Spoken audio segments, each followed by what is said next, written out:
আমি আমার মা বোনদের কান্নার আওয়াজ শুনেছি রাতে, যে আল্লাহ হাত পাখারে বিজয় করে দাও। এবং একটা ছোট্ট কথা আপনাদেরকে বলি, বিভিন্ন কেন্দ্রের জায়গায় গিয়ে দেখলাম যে ওই যে ছোট ছোট, আমাদের বরিশালের ভাষায় বলে মুরা পিসা, মানে ঝাড়ু দিতে দিতে যেটা ছোট হয়ে যায় ওরকম ঝাড়ু ফালানো কেন্দ্রে 20টা 25টা 30টা করে। আমি মা বোনদেরকে জিজ্ঞাসা করলাম যে এগুলো কেন? বলে হুজুর আপনি বললেন যে ভোট প্রতিবাদ করতে হবে ভোট চোরদের, যদি কেউ ভোট পিটাইতে আসে, ভোট চুরি করতে আসে, ঝাড়ু আনতে বাড়ি যাব, সময় কম, এনে ফেলে রাখছে, প্রয়োজন হলে এখান থেকে তুলেই শুরু করব। আমি পুলিশ সার্চ করেছে, সার্চ করে দেখলো যে মহিলাদের ভ্যানিটি ব্যাগের মধ্যে জুতা।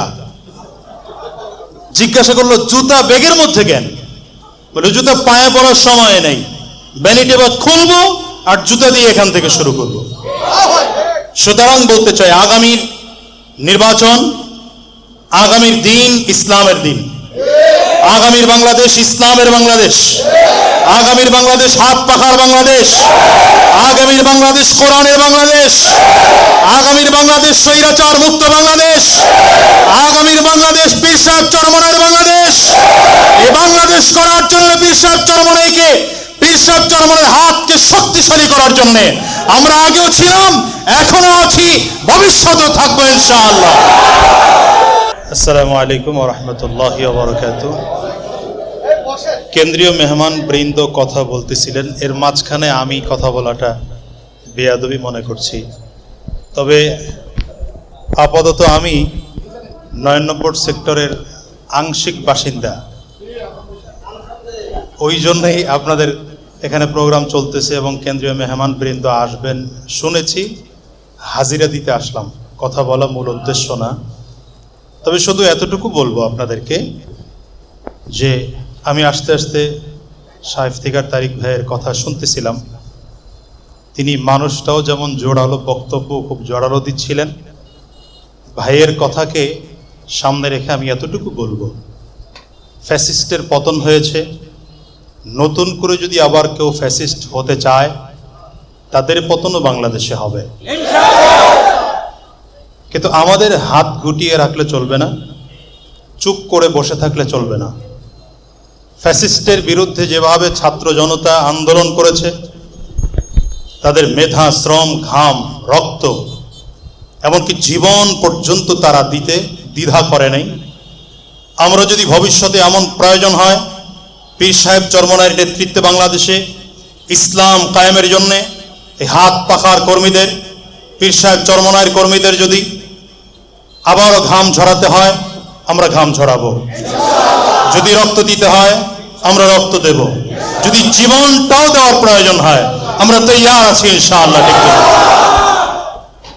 আমি সর্বশেষ বার্তা দেব এটা, নির্বাচনটা চাই আমার জাগুয়া ইউনিয়নের মতো। এখনকার নির্বাচন আশা করি যে অনেকটাই দোসর মুক্ত হবে, ফ্যাসিস্ট মুক্ত হবে, দখলদারি মুক্ত হবে। কিন্তু আমি যখন নির্বাচন করেছি তখন এতটা সহজ ছিল না। কিন্তু আমার জাগুয়া ইউনিয়নের প্রত্যেকটা ভোটারের বুকে সাহস, বল ছিল আলাদা। আমি আমার মা বোনদের কান্নার আওয়াজ শুনেছি রাতে, যে আল্লাহ হাত পাখারে বিজয় করে দাও।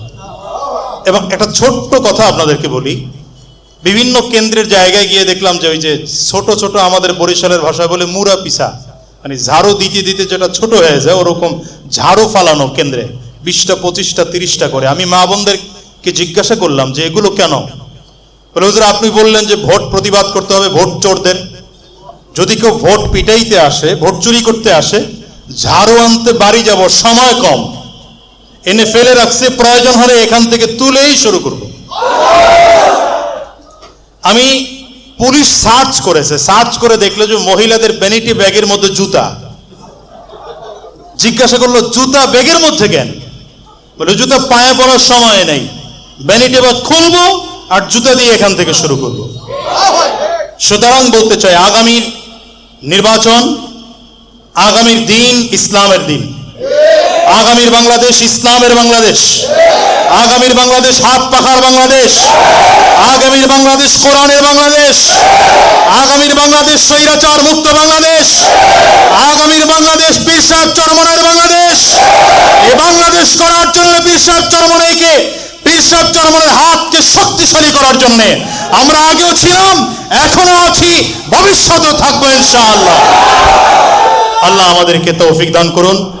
আজকে এই প্রার্থী বাছাইয়ের যে প্রোগ্রাম চলতেছে, এই প্রোগ্রামটি সফল হোক।